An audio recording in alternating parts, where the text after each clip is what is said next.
Welcome to Close the Door and Come Here, a Song of Ice and Fire podcast with heavy leanings towards our two favorite characters, Jaime and Brienne. Hi, I'm Clotho. You can find me at Clotho Spindle on Blue Sky Social. And today I'm joined with Guile. Hey, I'm Guile, and you can find me at Guile and Subterfuge on Blue Sky. Okay, we're going to be discussing Jon's 7th chapter in A Dance with Dragons, and all of the usual trigger warnings for any discussions that might come up about rape and or violence.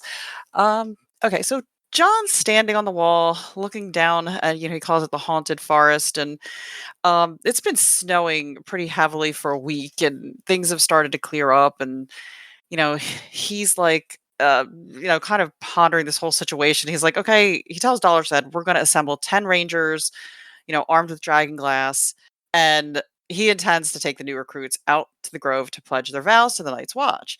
And Ed is not not really a fan of any of this. He's like, that's a really bad idea. He kind of, you know, they he kind of gives them few little quips, and then he's like, okay, we're doing it. And when they tell Bo and Marsh, he also objects to this. They're like, maybe you as commander shouldn't be going north of the wall right now. Um, Also, I don't know what time of day they left, but it sounds like it gets dark before they get back. So I was kind of like, maybe they should have left a little earlier. Yeah, I mean, it definitely, and then, just like, I think early in the chapter, they talk like the snowdrifts were higher than like a man. So part of me is like, I don't understand how the horses are supposed to be Oh, right. getting through this. It's like they don't magically just be able to be on top of the snow, Oh, right. Because that was actually in my notes that he describes Ghost as bouncing through the snow. Like it's that Yeah. powdery. It sounds like that puffy, powdery snow too. So So I mean, I like guess if it's puffy maybe powdery, pushing it maybe they, away. yeah, maybe like, but yeah, and obviously once they're in the forest, there's gonna, there's gonna be Right. areas where there's less snow. But yeah, I could not. I would try to grasp like how are horses getting through that height of snowdrifts, and I don't like. You would think, I mean, you would think that maybe they would have like sleds or I don't know, Oh, right, something. right. Maybe George just didn't think of that. Like it could be Yeah. that, but you'd think he would have described it a little different. I mean, Yeah. and yeah, it's like he's from New Jersey, so like he obviously has had snow in his life, but I'm like, has he ever? Has he though? Like, I I don't don't yeah, I know. don't think he's had like northern, like maybe Minnesota level or up, Right. upper. Yeah. Yeah, so he leaves Bo and Marsh in charge of the wall while he's gone, and um Ghost is with them, like I said, quickly runs off. He's kind of like feels like, okay, if he always has this sort of that connection with him, so he's like, he'll come back, something, and he does end up Ghost has good recall. right, right. um, they're on this like ride that they don't really describe. Like, it seems like this longish ride. They start discussing different topics of things that are happening right now. One of them is the wildling women that had returned with them from Mole Town, and I think there was something like I don't know, it's like 19 women, or if it was 19 people total, but there was a Yeah. good number of women that came back with them, and there's been an issue with the guys harassing them. And it's kind of like he doesn't want to kind of, it's like this he's talking to Iron Emmett, he's making these comments, he doesn't want to kind of feed into the comments that they're making, but he understands that this is an issue, so he's And it's talking almost about and I think it's almost more of an issue in the sense that he knows that if the guys go too far, the wildling women are going to kill him, more or less. Like oh, right, he's right, not really right. worried about the women. He's really more worried about the guys, like, pushing them too far, basically. Yeah, that sounds about the gist of it. But he wants to send them to that Long Barrow Castle he mentions. And he also mentions that he intends to give the command to Emmett, which Emmett doesn't seem thrilled about, and then he wants Dolorous Edd as his second and steward there, and then the rest will be women.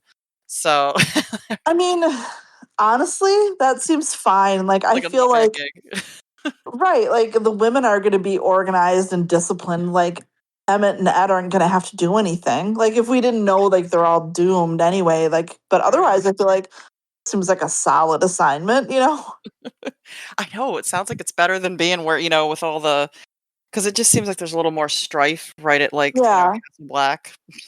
Yeah, and obviously it goes, with John sort of systematically sending away his closest, his closest Right, people. right.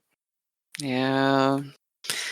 Oh, man, and as part of the conversation too, he's thinking like, I don't know if he says this out loud, but he said what they need is like they need a lot of gold because they need to restore some of these older forts.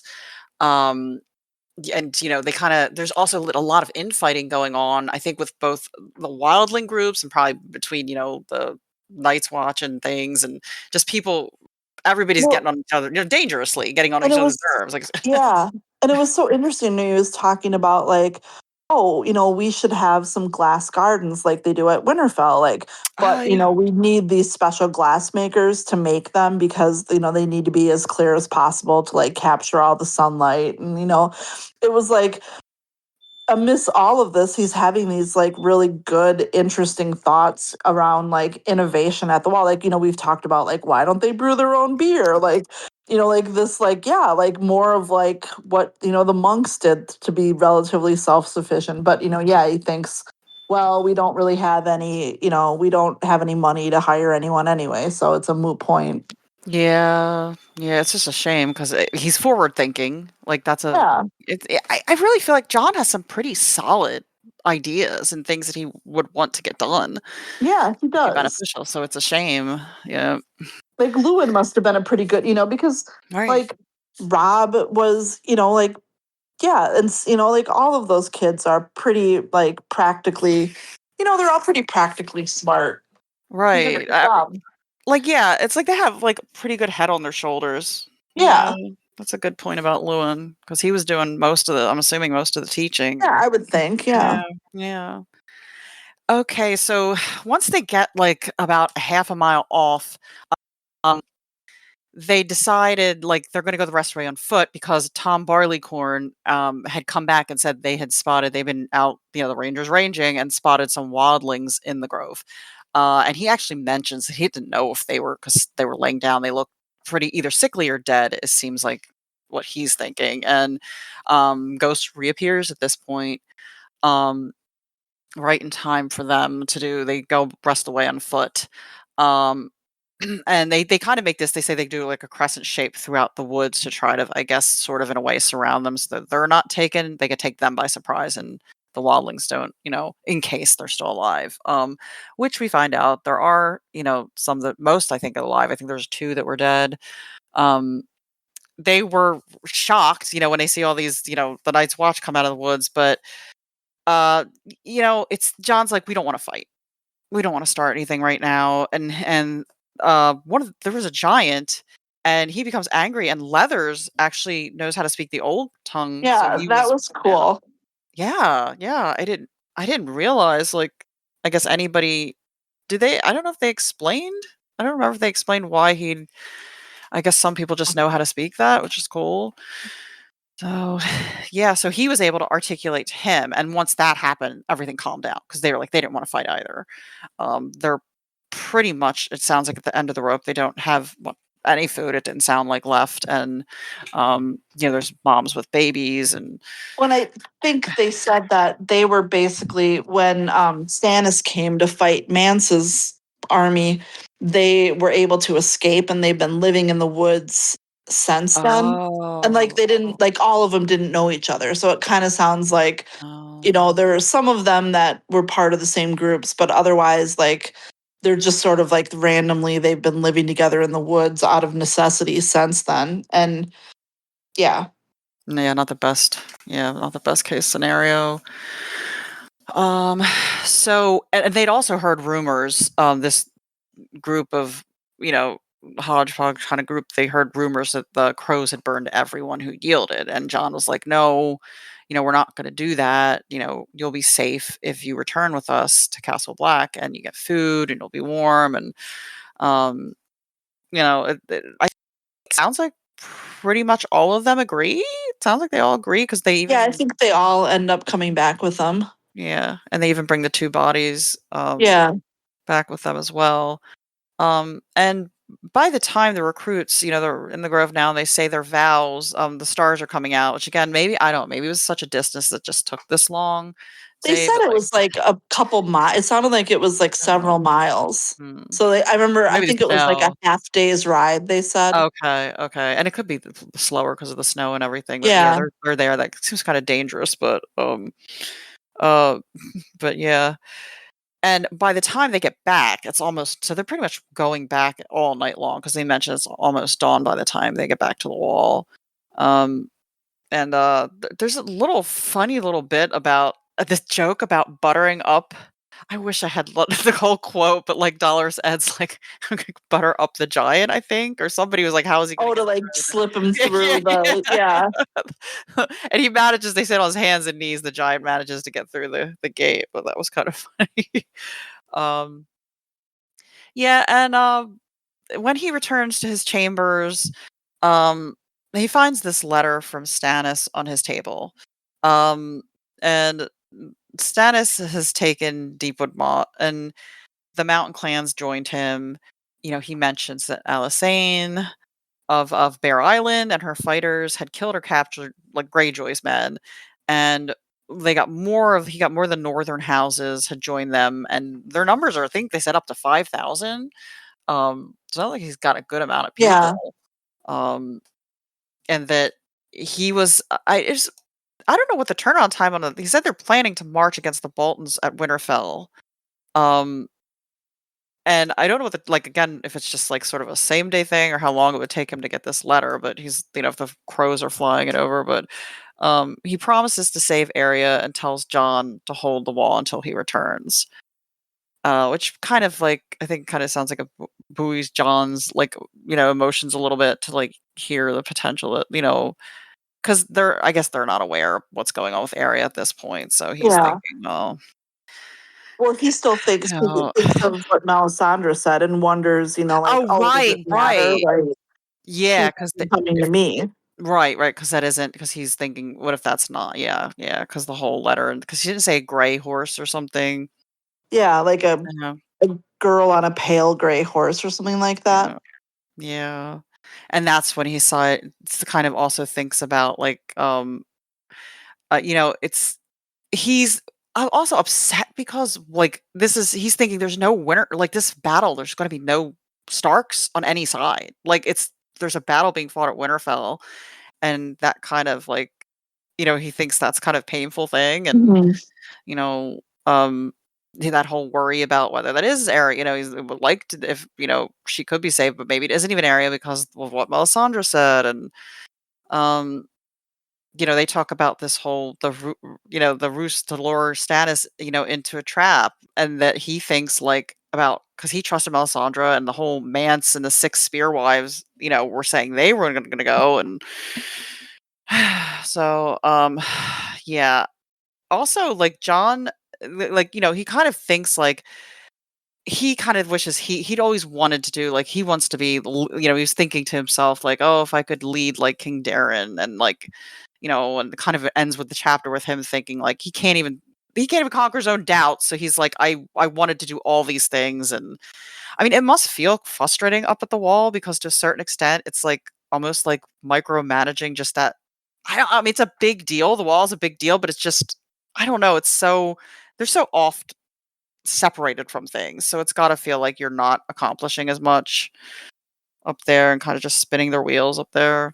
I Well, don't and I think too, it's just even, the enemy that they, at this point, like the enemy that they know. actually have, the others, it's like, well, you don't, the way to defeat them in this context is, it's like you don't well, even any enemy behind when Yeah. on like the other side of the wall, it's like you have a wall. Yeah. You don't go out to meet your enemy. Your enemy has to figure out how to get on the other side of the wall. And Yeah. so like you have that huge tactical advantage. So like you do just have to sit there. And Yeah. like he is, I think frustrated that his best action in some cases is inaction. Yeah. And yeah, Yeah. that, for like, how old is he now? Like 17? Like Oh a god, wise I old know. 17-year-old. He's so young. I know. I know. Yeah, I don't think anything he's doing like, I mean, Oh, it was a yeah. little risky to go up there, but I guess they got a few more men back, from the trip to do the Well, we did get a question for this episode Okay. from Buck O'Hare on the Oh, cool. Discord, who says, how could John have handled the issues with the wildlings? And I think, I think to like the point you were getting to, it's like he's doing it seems like Mhm. he's doing pretty good here. And I know like further, we talked a little bit about like him sending away some of his best allies, but like, the thing he's doing here with having them say their vows, it's like Yeah. he's demonstrating that like he he's he's not he's not deathly afraid of the others. Like Mhm. they should be, and he is, but also it's like we are not going to change our like the core thing we do, like where we're saying our vows, like these sacred things, like that's not changing. But he's also seemingly open to change with talking about like the things they could do, or manning a Right. castle with the wildling women, like Right. I mean, that's a pretty big so move, yeah. for him. So it kind of seems like he's doing a fairly decent job at this point, at least, of kind of balancing that tight wire between the traditions of the wall and maybe the things that they have to do. Like, I mean, if he was your leader and he was like, yeah, this is risky, but this is like this is important and we have to do it and Mhm. I'm going to lead it. Yeah, I mean, like the I'm going to lead it part is Right. kind of like all I need to hear. Like, okay, if you're going to do it, and, like if you're going to take that risk to yourself, then yeah, I will follow you. Like basic that's kind of how I would feel personally. Yeah, and I think that's I don't know, I just remember, like, it just sort of reminds me of what my husband sort of said when he was in the Navy, that it was, like, the guys who would like, it is very much like a like in a soldier type atmosphere, like, the ones who would actually do the work with people versus the ones that would kind of like, "Oh, I'm at this position above you, so I'm gonna order you around," and the higher Yeah. ups kind of liked doing that because they didn't wanna do the work, but then he was like, it was always they would always do more like, you'd get more just camaraderie and people would want to actually, like, work for you and help you out when you were working with them. So, And it's like like you kind of model that behavior yeah, and I think like on this was boots on the ground. risky, but it wasn't like, it was risky, but it wasn't like reckless. Right, And like right. as a leader, especially, as a leader, a military leader, I think you have to have a certain, you have to have an appetite for risk because, that goes with the nature of things. But yeah, you don't have to be reckless. And I think, John, at least again, so far, has not Mhm. shown himself to be particularly reckless, Yeah. but brave and, willing to Yeah. take risks. Like, yeah, I mean, it's, like, again, it's a shame, but like so far, I do feel like he's doing a pretty good job. And I don't, and with the wildlings, he has another thing to balance where, he has to give them a relatively long leash. Right. And, so far that he seems to have figured out, how long it can be and, what they can do without pissing off everyone else and, et cetera. But again, like he's in a shitty position and Mhm. seems like he's doing a pretty good job. Yeah. And he's definitely got that I think he's got that skill, whereas it seemed like, I think sometimes when people are just I don't know if it's age or experience, just older, but they don't really I feel like he's bringing sort of a freshness to it. He's bringing like the idea of like, oh, we can work with them like a more reasonable, even-handed, not, he's not as prejudiced against them because of his experiences with them. So he's definitely just he's adding a lot, and it's a shame what happens Yeah. because yeah, it's he's getting them back to their duty and what they're supposed to be doing and working for the good. I feel like he has like ethics that I Like mean, giving them a mission and like yeah. just, he has compassion too. Like Yeah. bringing those wildlings back, like he's saving, at Right. least temporarily, he's saving those people's lives. And like that's a, you know, like, we I think we hear the watch vows because, Mhm. there's nothing in the vows that are protecting they're protecting the realm of men. They're not protecting Right. the people that randomly happen to be born below the wall versus the people above the wall. And like the wildlings are people too. And like that is, I think that part of their vows too. And, so he's also believing in that. Like, yeah, I mean, it's really like, I think we get so caught up in knowing John's narrative and we Right. getting frustrated with that it's like kind of this is a nice chapter in terms of like, no, he's a good boy.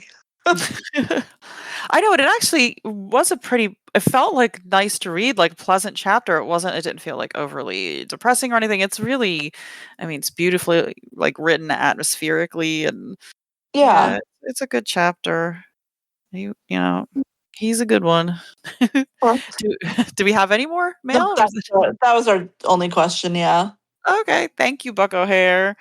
Okay, yeah, it was a little on the short side, but it was a good one. um, okay, you can reach us at closethedoorand@gmail.com, on Tumblr at closethedoor, and come here at tumblr.com and submit questions to the chapter threads on the Jaime and Brienne subreddit. We really appreciate those. And follow us on Blue Sky at close the door at end.bluesky.social. And please like, review, subscribe to us on Apple Podcasts, Podbean, wherever you listen. And please support us on Patreon at Close the Door. I'm closing the door. Get out.